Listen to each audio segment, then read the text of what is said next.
Yes అండి, ఇప్పుడు మిమ్మల్ని మాట్లాడవలసిందిగా రిక్వెస్ట్ చేస్తున్నాం. అందరికీ నమస్కారం అండి. ఓదెలా 2 సినిమా స్టార్ట్ అయిన తర్వాత మనందరం కలుసుకోవడం ఇదే ఫస్ట్ టైం. సినిమా ఓపెన్ చేసిందేమో కాశీలో, అప్పుడు కుదరలేదు అందరినీ కలుసుకోవడం. తర్వాత టీజర్ లాంచ్ చేసిందేమో మహాకుంభమేళాలో, అప్పుడు కూడా కుదరలేదు. కుదరకపోయినా ఇక్కడ ఉన్న మీరందరూ ప్రతి ఒక్కరు కూడా ఆ టీజర్ గురించి ఎంత చక్కటి వర్డ్స్ రాశారు. మీకు నచ్చిన విషయాన్ని వెబ్సైట్ల ద్వారా, ఆర్టికల్స్ ద్వారా రాసి సినిమాను జనాల్లోకి రీచ్ అయ్యేలా చేశారు. అందుకే ఈరోజు ఓదెలా 2కు ఆర్గానిక్గా అంత క్రేజ్ వచ్చింది. దాని వెనకాల ఆ మాట ఎందుకు వాడానంటే, మేము పెద్దగా దాని గురించి కష్టపడింది లేదు, అది అలా వెళ్ళిపోయింది జనాల్లోకి. దానికి ఒకటి మీరు కారణం అయితే, ఇంకొకడు లార్డ్ శివ, ఆ భోలేనాథుడు కారణం అండి. లేదంటే ఇంత చిన్న ప్రయత్నంగా మొదలుపెట్టిన సినిమా ఈరోజు మార్కెట్లో ఇంత పెద్ద సినిమా ఏది కాదు. మేబీ మధు గారు కథ విన్నప్పుడు ఆయన సంకల్పం కావచ్చు, లేదంటే ఈ కథ రాయాలనుకున్నప్పుడు ఏదో ఒక బ్లెస్సింగ్ జరిగి ఉండొచ్చు. అందుకే ఈరోజు ఇంత మంచి క్రేజ్తో, ఒక బజ్తో ఇది ముందుకెళ్తా ఉంది. సో ఆ రకంగా ఈ సినిమా గురించి నచ్చి మంచి మాటలు రాసిన మీ అందరికి కూడా మరొకసారి ధన్యవాదాలు చెప్తున్నాను. ఎందుకంటే పర్సనల్గా మీకు చెప్పలేకపోయాను కాబట్టి. ముఖ్యంగా ఈ టీజర్ రిలీజ్ అయిన రోజు తనకు నచ్చి నాకు పర్సనల్గా కాల్ చేసి చాలాసేపు మాట్లాడిన తరుణాదర్శి గారు కానీ, ఆయన కాల్ చేసి చాలా అప్రిషియేట్ చేశారు. He appreciated each and every shot of the teaser and he was very excited to watch the teaser. ఆయన చెప్పారు ఒక మాట, I'll be waiting for this release అని. చాలాసేపు మాట్లాడారు. అప్పుడు నేను కరెక్ట్గా కుంభమేళాలోనే ఉన్నాను. అప్పుడు చాలా చాలా హ్యాపీగా అనిపించింది. ఎందుకంటే ఆయన చాలా బిజీ షెడ్యూల్ ఉంటుంది, మీ అందరికీ తెలిసిందే కదా. ఆ టైంలో కూడా ఆయన కాసింత టైం తీసుకొని, లేదు ఇప్పుడే మాట్లాడాలి నేను తనతో అని నాకు ఫోన్ చేసి మాట్లాడారు. అదొక మెమరబుల్ మూమెంట్ అనిపించింది. అంటే టీజర్ జనాల్లోకి వెళ్ళింది, నిజంగా వెళ్ళింది. మనం చాలా సినిమాలు చేసాం, అన్నీ వెళ్తూనే ఉంటాయి, కానీ అది వెళ్ళే విధానం కూడా ఒకటి ఉంటుంది కదా. సో ఆ రకంగా నాకు చాలా పాజిటివ్గా అనిపించింది. సో ఆ రకంగా ఈ సినిమాని అలా జనాల్లోకి తీసుకెళ్ళిన మీ అందరికీ మరొక్కసారి ధన్యవాదాలు చెప్పుకుంటూ, నెక్స్ట్ ఏ సినిమా అయినా, ఇప్పుడు ఓదెల సినిమా మేబీ ఇక్కడ ఉన్న వాళ్ళందరికీ ఒక సినిమా అండి, కానీ నాకు మాత్రం ఓదెల సినిమా ఒక ఎమోషన్. ఎందుకంటే మీలో చాలామంది తెలియదు, నేను ఆ ఊర్లో పుట్టి పెరిగాను. ఆ బాగా బ్రాటప్ దేర్. నా చదువు కూడా అక్కడే సాగింది 9th స్టాండర్డ్ వరకు. సో ఏ ఊరైనా ఎవరికైనా సరే మనకు సొంత ఊరు అంటే తల్లి లాంటిది అంటారు. సో తల్లి లాంటి ఒక కథను తీసుకొని ఒక సినిమాని తీస్తున్నప్పుడు దాన్ని మనం ఎంత ప్రేమగా చేయాలి, ఎంత గౌరవంగా చేయాలి, అంతే ప్రేమగా అంతే గౌరవంగా ఈ సినిమాని రాసి తీయడం జరిగిందండి. తప్పకుండా అంటే సినిమా చేసే ప్రాసెస్లో మేము పెట్టినటువంటి ప్రేమ రేపు ఆడిటోరియంలో ఆడియన్సెస్ అందరికీ కమ్యూనికేట్ అవుతుందని నేను మనస్ఫూర్తిగా నమ్ముతున్నా. తప్పకుండా అది జరుగుతుంది. ఎందుకంటే మన ఊరు అనగానే మనకు ఒక నాస్టాల్జియా, ఒక ఫీల్ ఉంటుంది. ఆ ఫీల్ సినిమాలో ఉంటుంది. ఏ విలేజ్ అయినా క్షేమంగా ఉండాలన్నా, సంతోషంగా ఉండాలన్నా, ఒక విలేజ్ అనేది తల్లి అంటే ఆ విలేజ్ని కాపాడే తండ్రి, ఆ ఊరిలో ఉన్నటువంటి ఇలవేలుపుగా ఉండే దేవుడి గుడి. పర్టికులర్గా ఓదెల తల్లి అనుకుంటే, ఓదెల ఆ ఊరిలో ఉన్నటువంటి ఓదెల మల్లన్న తండ్రి లాంటి వాడు ఆ ఊరిలో. ఈ సినిమా కథ కూడా క్లుప్తంగా అంతేనండి. ఓదెల విలేజ్లో చిన్న కష్టం వస్తే, ఆ కష్టం పెద్దదవుతే, ఆ ఊర్లో ఉన్న ఓదెల మల్లన్న నాగశక్తి, శివశక్తి, నాగసాధు అనే భైరవి క్యారెక్టర్ ద్వారా ఎలా సాల్వ్ చేశాడనేదే కథ. కథ వినడానికి చాలా సింపుల్గా ఉన్న కంటెంట్ కానీ, సినిమాలో ఉన్న స్క్రీన్ ప్లే కానీ, సీక్వెన్సెస్ కానీ అన్నీ కూడా విజువల్గా చాలా స్పెక్టికల్గా ఉంటాయి. దానికి మెయిన్ కారణం మళ్ళీ నా ఇద్దరు, ఒక ఆయన 10 ఏళ్ల స్నేహితుడు, ఈ మధ్యనే ఒక 10 నెలల నుంచి స్నేహం కలిగినటువంటి అజనీష్ లోక్నాథ్ గారు.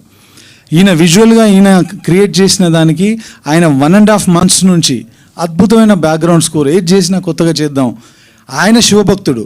సో ఇలాంటి శివభక్తుడు చేయబోతున్న సినిమా కాబట్టి లాట్ ఆఫ్ ఎఫర్ట్స్ ఆయన పెడుతున్నారండి.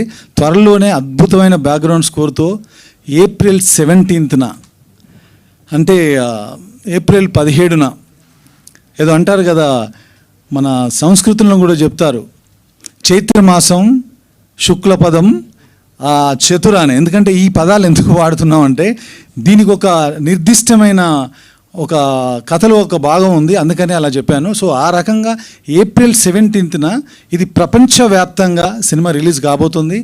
తప్పకుండా థియేటర్ ఎక్స్పీరియన్స్ ఉండే సినిమా ఇది. 100% ఓదెల పార్ట్ 2 అనేది ఓటీటీలో ఆడింది, అదేదో 1.5 2 hours సినిమా అలాంటి బేస్ చేసుకుని తీశారని అనుకోవద్దండి. ఇది పక్కా థియేటర్ ఎక్స్పీరియన్స్ ఇవ్వడం కోసం ఆ స్కేల్లో చేసిన సినిమా, ఆ స్కేల్లో విఎఫ్ఎక్స్ ఉన్న సినిమా, ఆ స్కేల్లో ఒక బ్యూటిఫుల్ ఎక్స్పీరియన్స్ మీకు ఇవ్వబోతున్న సినిమా. కాబట్టి తప్పకుండా April 17th తెలుగు ప్రేక్షకులు ఎక్కడున్నా, సినిమాని ప్రేమించే ప్రేక్షకులు ఎక్కడున్నా ఈ సినిమాని చూస్తారని నేను ఆశిస్తున్నాను మనస్ఫూర్తిగా. అది జరుగుతుంది, ఈ సినిమాకి అది ఉంది. ఎందుకంటే ఆయనకు మాకు పెద్ద అయిన బ్లెస్సింగ్స్ ఉన్నాయి, ఆయనే మమ్మల్ని ముందుకు తీసుకెళ్తున్నాడు. నేను కరెక్ట్గా ఈ సినిమా రాసే టైంకి ఇది రాసే పరిస్థితుల్లో కూడా లేను. ఏదో సినిమా చేయాల్సింది, కాసింత గ్యాప్ దొరికితే ఆ గ్యాప్లో ఓ థాట్ క్రియేట్ అయ్యి ఆ థాట్ ఈరోజు ఇంత దూరం మమ్మల్ని అందరినీ ఇంత దూరం ప్రయాణం చేసేలా తీసుకొచ్చింది. కాబట్టి ఆయనే మమ్మల్ని వెనుకుండి నడిపిస్తున్నానని నమ్ముతున్నాం. సో April 17th ఈ సినిమా రిలీజ్ చేయబోతున్నాం. తప్పకుండా అందరూ చూడాలి. ఇక్కడ ఉన్నటువంటి కాస్ట్ క్రూ గురించి నేను తప్పకుండా ముందు రోజుల్లో జర్నీలో ఒక్కొక్కరి గురించి చాలా టైం తీసుకొని మాట్లాడతాను. కానీ ముఖ్యంగా మాట్లాడాల్సింది ఒక వ్యక్తి, స్పెషల్ మెన్షన్ ఆ వ్యక్తికి. తనే Tamannaah, Tamannaah. Thank you Tamannaah for becoming my Bhairavi. అసలు మేము డైరెక్ట్గా కలవని కూడా కలవలేదు, ఫోన్లో ఏదో మాట్లాడుకొని ఇలాంటి ఐడియా ఉంది అనగానే షీ వాజ్ రియలీ ఎక్సైటెడ్. ఆ సెకండ్ జర్నీ స్టార్ట్ అయిందండి. అక్కడి నుంచి మేము పడిన కష్టాలు, కాస్ట్యూమ్ కోసం కావచ్చు, తన హెయిర్ కోసం కావచ్చు.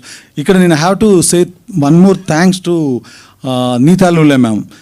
తను మాతో పాటు ట్రావెల్ చేసి 2-3 సిట్టింగ్స్లో ఈరోజు ప్రపంచానికి అందరికీ అలా చూడగానే నచ్చిన లుక్, అది ఒకటేదో నేను డిజైన్ చేశాను, అది చేస్తే జరిగింది కాదు. తమన్నా ఇన్పుట్స్ చాలా ఉన్నాయి అందులో, నీతాలుల మ్యామ్ గారి ఇన్పుట్స్ ఉన్నాయి. అందరితోనే మేము ఇది చేయగలిగాం. సో అంత మంచి లుక్ క్రియేట్ అవ్వడానికి కారణం నీతాలుల మ్యామ్. తమన్నాకి ఎందుకు ఇంత నేను చెప్తున్నానంటండి, జనరల్గా ఎవరైనా సరే ఇప్పుడు ఒక స్టార్ ఉంటే తనకి అవకాశాలు వెళ్తాయి, కానీ ఒక సూపర్ స్టార్ కోసం మాత్రమే అవకాశాలు వెతుక్కుంటూ వెళ్తాయి. క్యారెక్టర్స్ మనం రాసి వాళ్ళ దగ్గరికి వెళ్తాం. ఈ క్యారెక్టర్ అనుకున్న తర్వాత ఆ క్యారెక్టర్ తన దగ్గరికి వెళ్ళింది, కాల్ చేసి అడిగింది ఒకటి, ఎవరి కోసం అనుకున్నానంటే ఎవరి కోసం కాదు, నీ కోసం రాసింది, నువ్వు చేయాల్సిందే అంతే.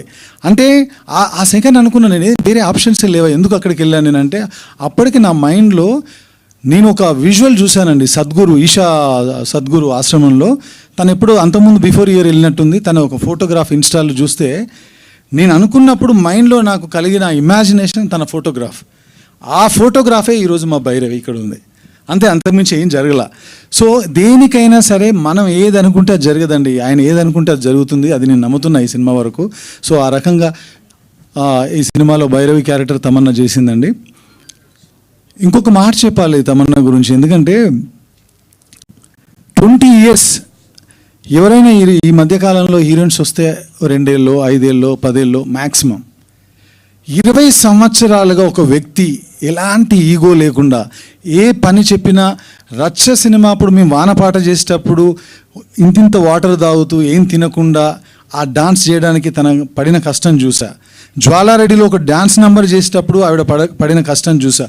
ఈ సినిమాలో అంత పెద్ద కాస్ట్యూమ్ వేసుకొని చేతిలో 2 కిలోల కర్ర పట్టుకొని ఇటువైపు సంచిలో ఒక 4 kgs మోస్తూ, అలాంటి బరువైన కాస్ట్యూమ్స్ కూడా మోస్తూ 47 degrees సెంటిగ్రేడ్ ఉన్నటువంటి ఒక టెంపరేచర్ ఉన్న ఏప్రిల్ నెలలో మేము షూట్ చేస్తామంటే కాళ్ళకు చెప్పులు లేకుండా తను చేసినప్పుడు నేను 10 ఏళ్ల క్రితం ఏ డెడికేషన్ అయితే చూశానో అదే డెడికేషన్ మొన్న లాస్ట్ ఏప్రిల్లో కూడా చూశాను.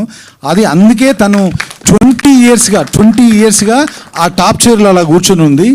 అందుకే ఆ తర్వాత నుంచి నేను విజువల్ చూసిన ఆవిడ రూమ్లో, తర్వాత టీజర్ చూసిన ఆవిడ కళ్ళు చూసినా నాకేమనిపిస్తుందంటే తన స్టారు, ఆ సూపర్ స్టార్ అనేది దాటి వెళ్ళిపోయి ఇప్పుడు now you are the ladies superstar of Tollywood industry అనిపిస్తుంది. That's what I feel sincerely, really, honestly, truly. ఇది ఏదో మైక్ దొరికిందని చెప్పి ఊరికే ఉత్తి మాటలు కాదు. నేను చూశాను తన జర్నీని, 4 సినిమాలుగా చూస్తున్నాను కాబట్టి చెప్తున్నాను. సో ఈ 20 yearsే కాదు, another 20 years she's going to stay here. మన అందరినీ ఇలాగే ఎంటర్టైన్ చేస్తుందని నేను స్ట్రాంగ్గా నమ్ముతున్నాను. Tamannaah, thank you so much. I'm so proud of you. That's what I can say. ఇంతకంటే చెప్పేది ఏం లేదు. ముందు ఇంకా మీకు చాలా ఉంది. ఇక్కడ ఉన్న వాళ్ళందరి గురించి మాట్లాడాలి. ఆల్రెడీ మీరు 3-4 ప్రెస్ మీట్లు చేసి వచ్చారు. మీ టైం ఎక్కువ తీసుకోను, నెక్స్ట్ టైం తీసుకుంటాను. Thank you so much. Har Har Mahadev. Thank you sir, thank you so much. Yes, ఇప్పుడు భైరవిగా శివశక్తిగా మనందరినీ కొత్త క్యారెక్టర్లో అలరించబోతున్నారు.